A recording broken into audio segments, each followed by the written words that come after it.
I'm Jay, and this is Keith. How's it going, everybody? Welcome to Bristol Talk Sports. Today, Week 2 review. We'll be doing our Week 2 review. Started off, we're going to go with the Thursday night game. We had the Chargers versus the Chiefs. You guys saw our predictions before. I was wrong. I took the Chargers to win 31-23. That did not happen. And I believe you had the Chargers winning as well. What score? Actually, I did take the Chargers, but I said it's because I wanted them to win. Unfortunately, I did think the Chiefs were going to win. I think I made that clear. It was just more of a heart bet. But, yeah, this was a good game. You saw a lot out of wide receiver Mike Evans and Keenan Allen's absence, which is good because he just signed a big contract extension, which kind of makes sure he's worth the money there. You had it was a hell of a game. You really you have to get to the Chargers were dominating most of the game, to be fairly honest. And there was a play down the goal line where they were about to score later in the game, in the second half. And as good as he is, Herbert threw a pick six, but it wasn't like your average pick six. It was a 99-yard pick six. I think he took it out the end zone. Yeah, it's disgusting. Yeah, it's disgusting. Unfortunately, it's the kind of game it's the kind of play that changed the entire momentum of the game because that put them ahead at a point where they should have been taking the lead and instead gave the lead. At least a field goal, something just. Yeah, well, they should have been taking the lead and instead gave Chiefs that score, put the Chiefs ahead, and it kept them ahead, unfortunately, in the rest of the game. But again, a great Thursday night game, great action, and hopefully this Thursday night. I'm real excited to see the rematch. I don't know what week it is yet, but the Chargers-Chiefs rematch is going to be a real good game because the Chargers looked like at any point they could have really sealed that game or had it. And the Chiefs were resilient. Mahomes made an amazing throw on the run. He was splitting the pocket up the middle, throws the ball 50-plus yards. Yeah, something you'll say 100 times this year. Perfect throw, but congratulations to the Chiefs. I thought Mahomes looked really good. He spread the ball really well, and it was a game where he couldn't really get all the passes he wanted, but he took what they gave him. He relied on his defense to make a few plays, and just an all-around great game by the Chiefs. He's able to keep the team undefeated. They showed that they are definitely one of the teams to watch out for in the AFC. Many people knew that, but even without Tyreek Hill, they're proving that they can still get it done. And also later in the season during the rematch, you will have hopefully Keenan Allen back and healthy, which is going to change, the dynamic of the game there as well. But moving on to what's going to be our first game of the Sunday games, and that was the Colts-Jags shutout. And no, the Colts didn't shut the Jags out. Yeah, no. Yeah, that shutout definitely went the other way, in case you didn't see. This game it's a head scratcher, really, because the Colts are a way better team than this. It looks to me not like, if they can't block. Did you watch the game? Unfortunately, it looks to me like they're having some offensive line problems, which is a shame because really that's one of the reasons Matt Ryan went over there and signed that contract was that security, that ability to be able to still not be a mobile quarterback at his age, but still be able to play in the pocket. And right now they just don't have a pocket. I mean, even Taylor was having trouble getting the ball and getting down the field. He finished really low numbers. There wasn't a lot of Pittman was out kind of last minute on this one, so he didn't have a lot of targets. A lot of people with a lot of reps. I'll say I've been very disappointed watching the Colts organization and what looks like a schematic error. They don't look ready. They don't look prepared to play these games so far or in this early season. Week 1, they came out and salvaged a tie, but they were getting beat 20-3, and the Texans dominated them through every aspect of the game until the very ends of the game. And then the Jags came out and dominated the Colts. The Colts, they don't look ready in these games. They don't look prepared. It looks sloppy. The pass rush is getting home to Matt Ryan nonstop. The Jags were able to shut Jonathan Taylor down. Well, although he didn't get many carries. He had 9 carries and put up 54 yards, but it just always seemed like the Colts were chasing. The Jags really dominated through and through. It would be the 7th time they've done that in a row down in Jacksonville. And now to talk about the other side of the ball now, Jacksonville played a very good game. They looked improved on offense. They looked improved on defense. Josh Allen's down there doing his thing on the other side of the ball. Another Josh Allen. Apparently, it's a very, talented attached name. So if your last name is Allen, Name your kid Josh. Give me a kid Josh. Yeah, I might get you somewhere. But Lawrence looked slightly better. I'm not a big fan. I'm not high on Lawrence. Haven't been. I wasn't in college. I'm not He's now. played well this year. But he does look. His play looks a little better. Christian Kirk has looked Kirk was fantastic in definitely worth the Jacksonville. money. Yes, and Robinson healthy looks like probably going to be the number one back. But Etienne caught a lot of passes out the backfield this week. Jacksonville was, anytime that they didn't have like a play developing in front of them, Lawrence just dished it down to Etienne, and it seemed like he could make a man or two miss and pick up positive yards every time he touched the ball. Robinson had that giant touchdown run though through the middle, down the middle that secured the fact that he was definitely going to be their starting guy. And when you got a battle going on and you got one guy making plays like that, the other guy's got to do something above and beyond to keep get that job. I'll say as far as the Jags fans are concerned, the AFC South looks like a mess and a jumble. And believe it or not, the Jags look like the only team that's consistently coming out playing hard and good basketball, good football out of that division. Playing good basketball. I don't know what I'm talking about. All right, playing good football out of that division. Maybe the Colts are playing basketball. I don't know what they're too playing. much time on But the Jaguars, I don't think they're going to come out and take the league by storm, but they could win that division with 9 wins this year. And the next game we'll get to is the Jets in Cleveland taking on the Browns, and where the Jets will pull off a late comeback squeaker, 31-30, in a game they had no business winning, but they still did. There's a lot of notes about this game. Chubb on Cleveland's side ran well, had a great game. Carried his weight. You had they were in it. They were in the game the whole game. They were ahead of the game. They had the whole game really. And they they had some guys show up. Let's face it, the Browns' defense fell apart. Yeah, the Jets at the end were down 13 with less than 2 minutes and no timeouts. Cleveland's a team being led by Jacoby Brissett right now, who's a backup quarterback who's doing his best. He looked like he was doing well. He just couldn't hang in there. The defense definitely folded at the end of the game for the Browns. The Jets were down 2 scores in under 2 minutes and with no timeouts. And wound up coming back to win the game. There was an onside kick involved. You can't give up a 66-yard passing touchdown, then an onside, and then the Jets moved down the field. Yeah. But shout out Joe Flacco. Joe Flacco dialing back his golden years. He came out. He looked like he was 28 years old again. He's actually had back-to-back 300-plus yard games. With how Flacco's playing, can we see Torrey Smith come out of retirement? I don't think there's going to be any out of retirements. I think you had a better chance of T.O. coming out of retirement than Torrey Smith. But again, all around a good game. It's a shame to see that Cleveland lost. I know they were right there. They were holding on. There was a chance, first time in God knows how long, to start the season off 2-0, and they were right there. But unfortunately, in Cleveland fashion, they just let it slip away. The next game on the docket was the Washington Commanders and the I get used to that. It's gonna sound funny for probably 8 weeks versus the Detroit Lions. In this game has one of the most interesting headlines, which is that the Detroit Lions right now are the highest scoring offense in football. Jared Goff still throwing the ball over there? Jared Goff, he's doing, I don't know, they must have put some dust on it or something, some pixie dust or something, because he's throwing the ball, but he's throwing it to this fucking guy, man, this young kid. Amon-Ra? Yeah, Amon-Ra, St. Brown. He's an animal. He had an insane game.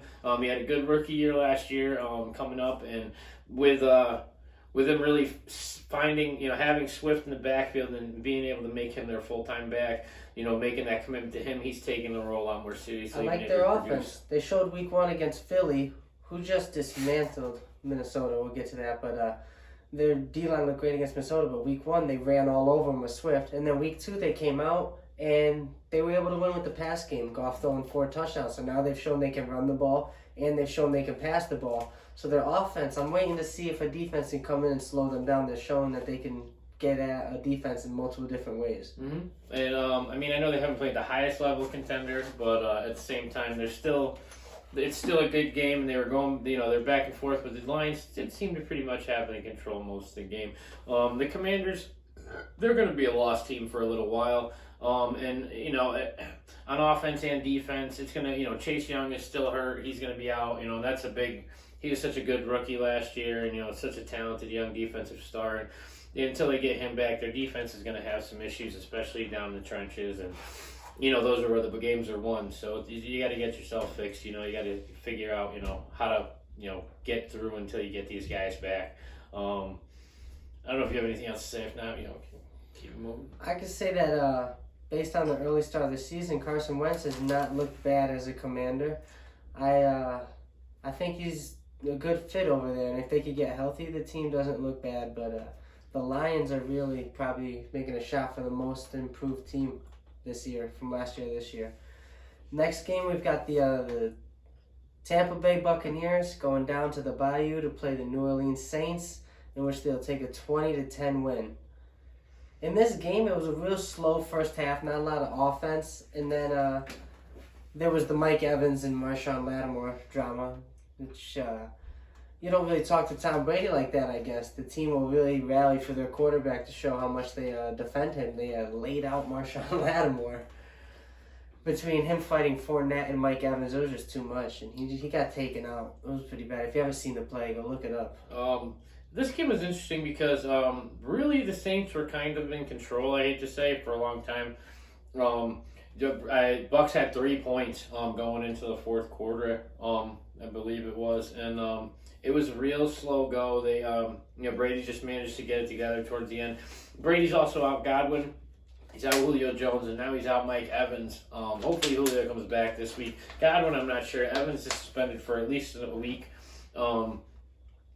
because of penalties from the fight. It was a pretty decent fight. Again, it was pretty crazy. I'm surprised him and Lattimore were the only two got any penalties, because Fournette actually had instigated. It was already had already laid his hands on this guy before Evans came over and spear tackle thrown. Yeah, Mike Evans took it to that next level. Yeah, he did. He did. That's when it became a real problem. It's when Evans came in. But Michael Thomas showed up. Michael Thomas on the other side of the ball did his thing. He came out, he caught the ball. He put up some decent numbers. Landry had a mediocre game. But Winston, from what they said, he was playing with a sore back. He didn't look good. He threw 3 picks. Tom gets his first win against the Saints in the regular season. Yeah, Winston threw 3 interceptions. That's a big, it's a big X on the week for him. But next game's going to be Carolina and the Giants, and just for two teams that you don't really have much to say about. There's actually a decent amount of things to talk about in this game, but very defensive game, low scoring. 16-19. Giants kicked 4 field goals. Panthers had 3. It was a sleeper, but the Giants find another way to squeeze out a close game. They're 2-0 and they're not looking back. They're trying to turn a new leaf, new coach, and Saquon had a solid game for when the running wasn't coming easy. He still found a way to be very productive. Daniel Jones didn't lose the game. He didn't do anything to lose the game, and the Giants are playing winning football. So, congrats to the Giants and Brian Dable, 2-0 as a head coach. Giants, the 2-0 Giants beating the Carolina Panthers. Mayfield still doesn't look. He looks like himself, but he doesn't look comfortable in the offense. I don't know. It's tough because this kid gets a lot of criticism, but he had 3 different offensive coordinators his first 3 seasons as a player. So his first 3 years, he learned a new offense every 3 years, and he finally got into a rhythm with one. And the team turned their back on him. So now he's in another team trying to learn another offense, playing his game of football. And the problem is they got with a guy like him, he's young, he's talented, but he's had to change the way he's played football 4 or 5 times now in the beginning in his career, which is something a lot of guys, especially talented quarterbacks, who didn't. It's not like he's been on a bunch of teams.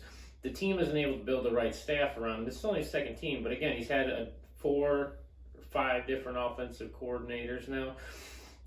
He's just constantly trying to learn new offenses, and it doesn't matter which uniform he has on. He just doesn't look comfortable in the offenses they're having him run because they're not building offenses for him. They're trying to fit him into their offense. And where? In Carolina.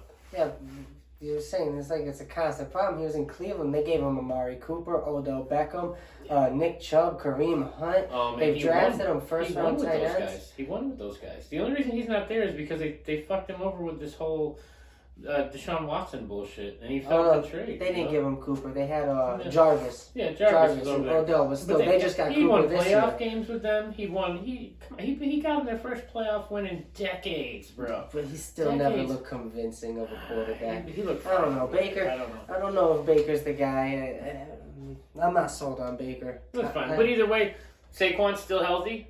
Still playing. McCaffrey's still healthy. McCaffrey still. That is one of the shining stars in the Carolina game. There definitely is. McCaffrey was still playing well. Robbie Anderson took a step back this week. He didn't put up the. I don't know if it was him or Mayfield getting him the ball. But either way. So, Patriots and Steelers played in Heinz Field, and it was 17-14. This game was pretty much a snoozer.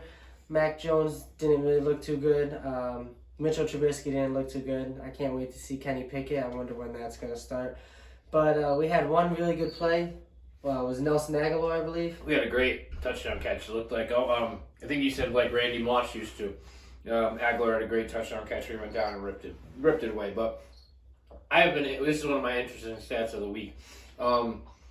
This game is the first time that the Patriots and the Steelers played since 1998 where Big Ben or Tom Brady wasn't the quarterback.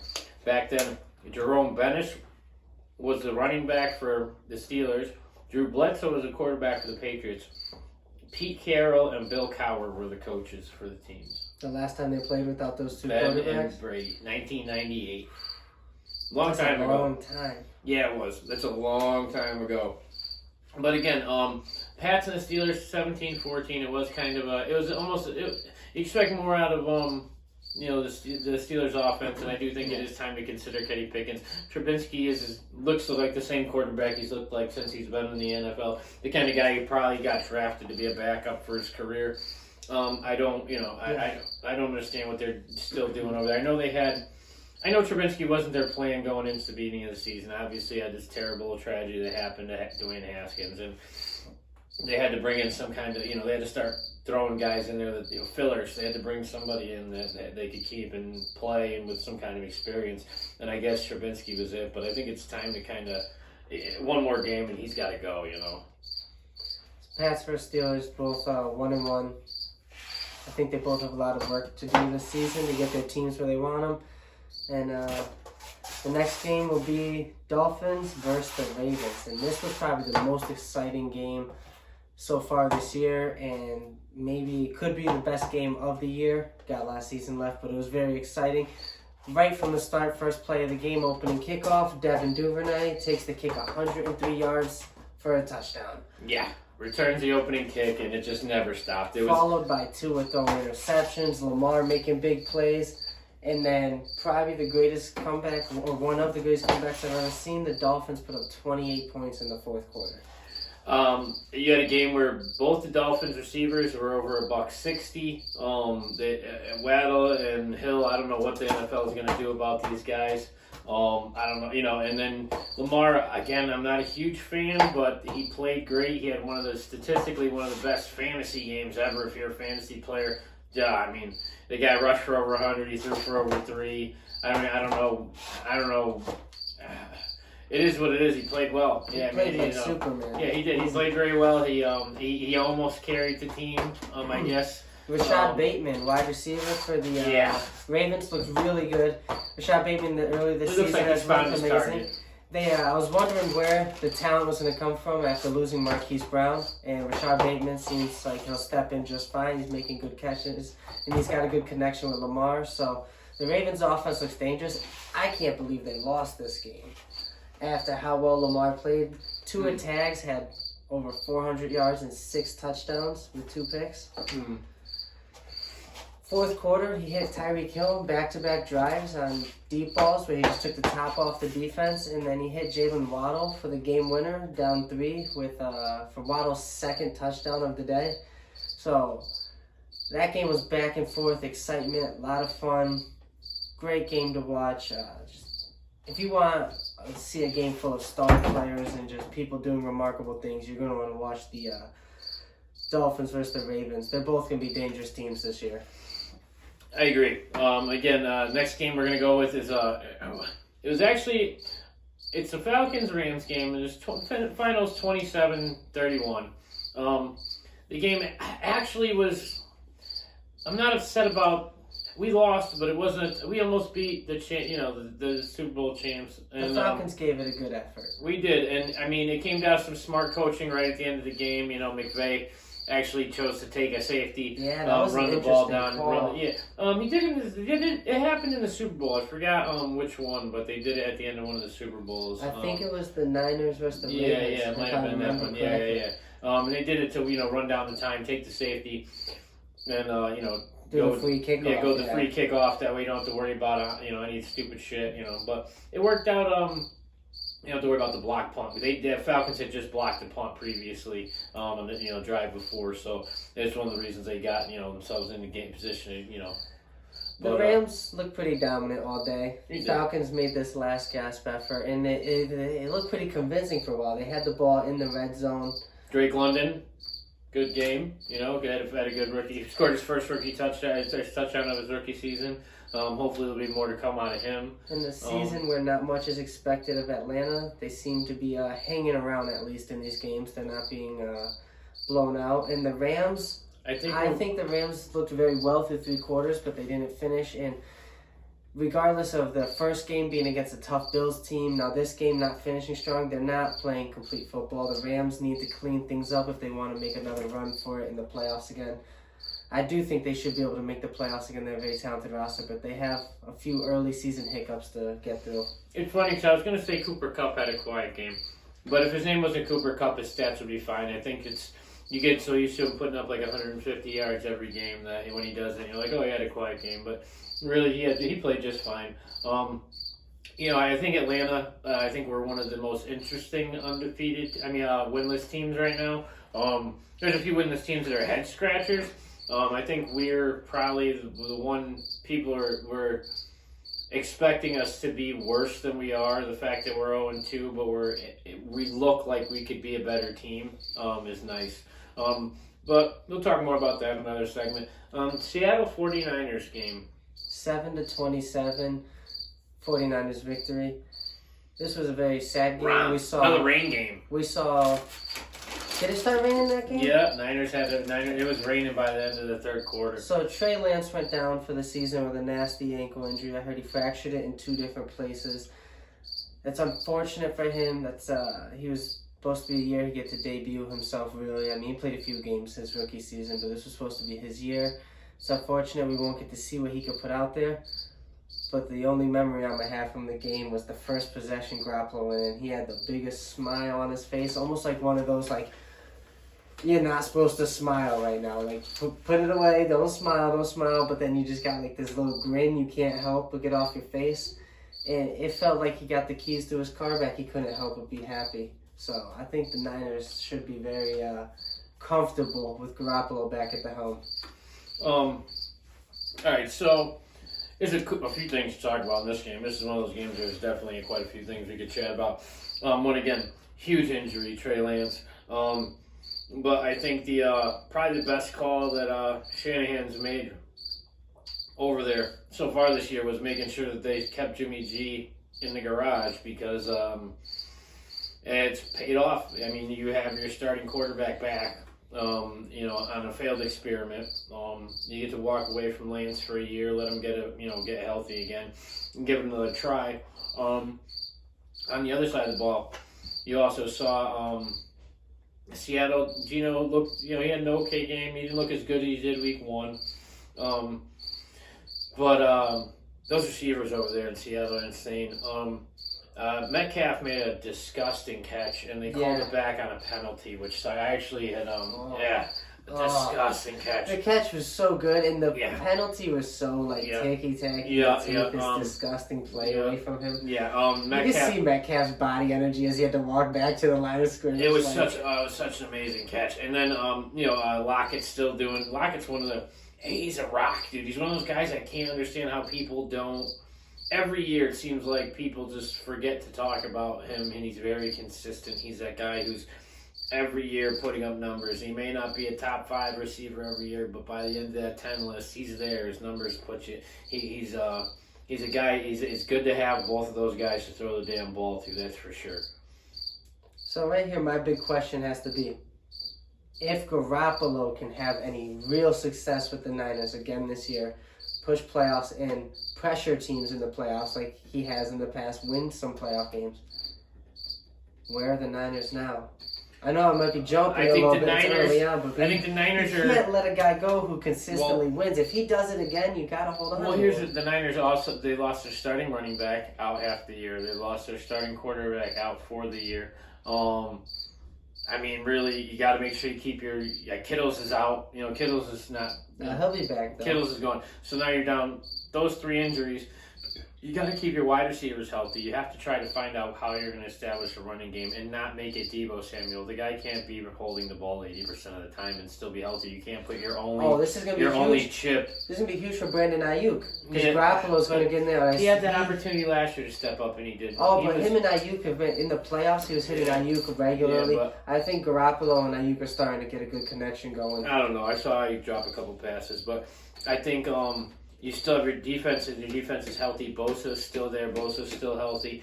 You gotta count on your guys and see where you go. But I think your team who's lost most of their identity. You've lost your running game. You lost your quarterback.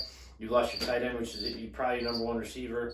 At least your receiving target. And so they need to try to reestablish themselves around the board around these injuries is really what they need to do. And Garoppolo's a good part of that. So we'll see what happens moving forward.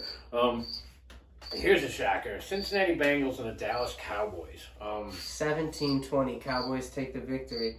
Dallas's defense fed Cincinnati their fucking lunch all day. Let me tell you, I mean, Burrow sacked 5 times. Burrow now in 2 weeks has 13 sacks. That offensive line is terrible. Mixon ran for around 20 yards. He got absolutely nothing out of the day.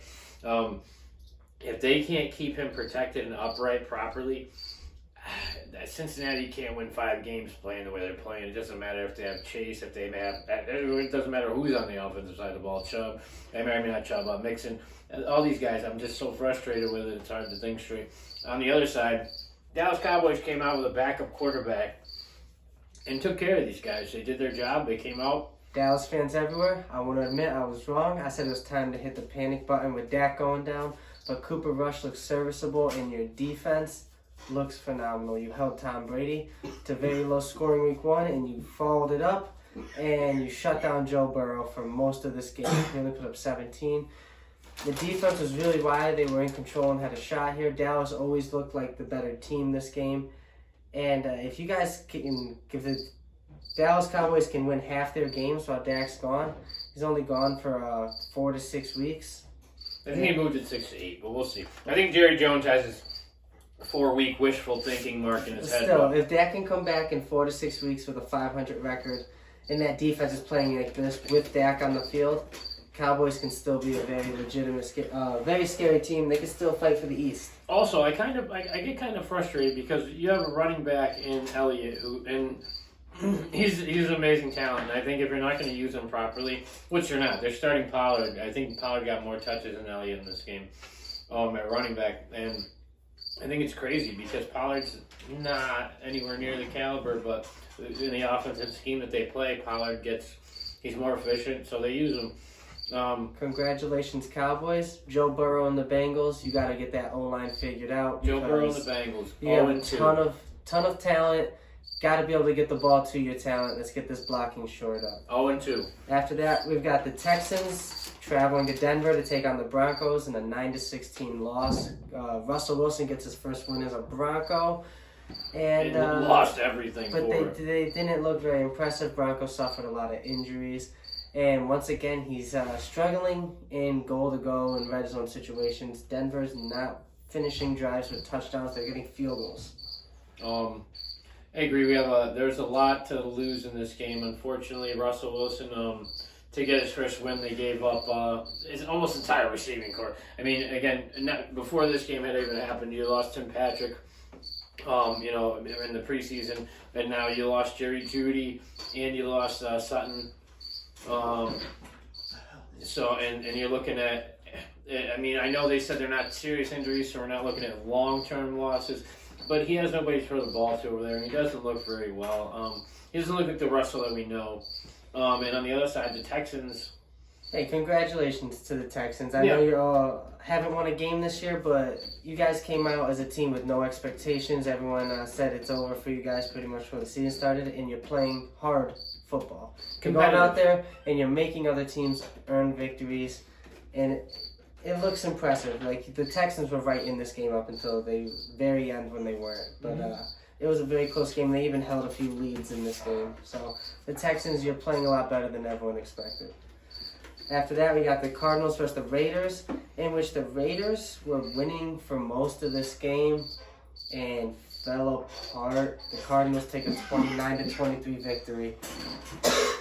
Derek Carr, I want you to know one thing coming from, I know I'm just a fan, but Devontae Adams is always open. You got to at least look his way more often. At least use him as a disguise. Devontae Adams, stare him down, man. If you got one-on-one coverage, throw it up to him. Man is open. He's open. Waller, too. Waller can catch the ball, man. I mean, but it's... Renfro fumbled the ball twice. He was forcing it to him, and Renfro just didn't look good at the end. Yeah, and you got so many other solid targets to be forcing balls to guys who are gonna give it up to the other team. The other side of the ball, you guys, Vegas' defense, great talented players, but they let Kyler Murray get back in this one.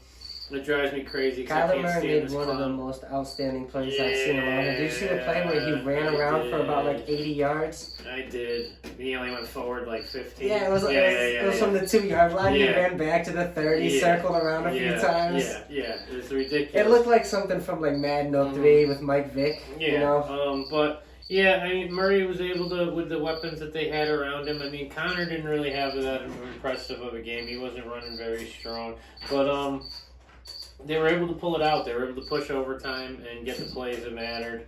Which was the overtime? That was the when he picked it up. Was it the fumble? Yeah. Right? Yeah, they won an overtime in the fumble. He picked it up and he was stretching for the yards. He was trying to get there, and it just ball hit the ground. And unfortunately, this guy was able to scoop it up, and he was gone. And that's the game. In a nutshell. Raiders are 0-2. Still haven't won a game. A lot of offseason additions. Derek Carr, you got to make it work. Not a lot of teams start 0-2 and make the playoffs. Projected to be Super Bowl contenders, and they're just something's not clicking still. Cardinals, gotta win games any way you can until you get Hopkins back. I really think the team's gonna look a lot different once he returns. And right now, he's got to scratch and claw, win some of these games. No, they're doing it. Bears Packers 10-27. This is a long-time rivalry. It goes back a long way. Not really surprising, honestly. Aaron Rodgers, as you all know, owns Chicago. Yeah, Packers own Chicago. I mean, but it's a long-time Historically, rivalry. they don't, though. I saw the record. It's a lot closer than you would think. Maybe. Maybe. In recent years, since Brett Favre and Aaron Rodgers, it feels like Green Bay's been on top of these guys every time. Yeah, it's a long time since the Mike Ditka days. But Rodgers looked okay, but he was carried by an amazing running ground game. Supporting when you have a ground game like that you have to defend against, which they did their job. I think they put over 160 on the ground between the two of these guys. Plus, it was really more Jones. Dillon did his share, but Jones had a great game. Because of that, it really made Rodgers an actual threat. Without that balance in the offense, if you can just sit back and guard these young guys, he doesn't have a lot of age, talent on the field. So one thing I saw, the ground game looked really well, like you said, but I saw Aaron Rodgers starting to hit more of the veteran receivers a little more often. Well, Lazard was back this week, too. Lazard was back, but I saw Rodgers going to Randall Cobb in a bunch of key situations, and then he hit Sammy Watkins for a 56-yard pass in the third quarter, I believe. And so I saw him go into a few more of the, like I said, the veteran receivers, the guys that have been in the league for a while, some guys he could probably count on a little bit more. So while these young receivers develop in Green Bay. Chicago, David Montgomery looked really good in the game. Yeah. They played well early on, and then in the second quarter, Aaron Rodgers got comfortable. The Bears offense got stagnant, and the game was just never the same after that. Packers kind of ran away with it. Yeah, unfortunately, it just was what it was. But we actually had 2 Monday night games this week. Neither of them were close. Neither of them were close, but actually, one of these, they were both pretty heavy games. The first game was Bills-Titans. It was 41-7. This is a game that was. It was sad that this was the game. That it was a blowout the way it was because you expect more from Tennessee, especially with Derrick Henry back and healthy. You just really want to see him do his thing.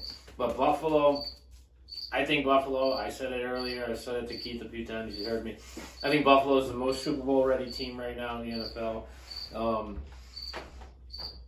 Josh Allen just lit him up last night. He was doing so good, they pulled him in the third quarter because they were up so much. Josh Allen and Stephon Diggs is becoming one of the most elite combinations. Diggs right now is the number one receiver in football. His numbers are disgusting. His stat lines are insane. He had another 3 touchdowns last night. Last year they had the top-ranked defense. Looks even better with Von Miller. Another stat. This is one of my interesting stats of the week. Buffalo Bills last year were the number 1 defense in football. Didn't have a single defensive player voted to the Pro Bowl. Really? Yep. Not even Jordan Poyer. Yeah, Jordan Poyer, Micah Hyde, Tre'Davious White, none of them? Not a single player voted. Tremaine Edmonds? Not a single defensive player. They have a lot of talent on that defense. Number 1 defense in football. Only defense who held teams under 300 yards a game. And they got even better Von Miller. But we can talk about how good the Bills are all week. Buffalo looked disgusting last night. It's just that way. And unfortunately, Tennessee was Tennessee, we saw an appearance from Malik Willis in the third quarter and fourth quarter.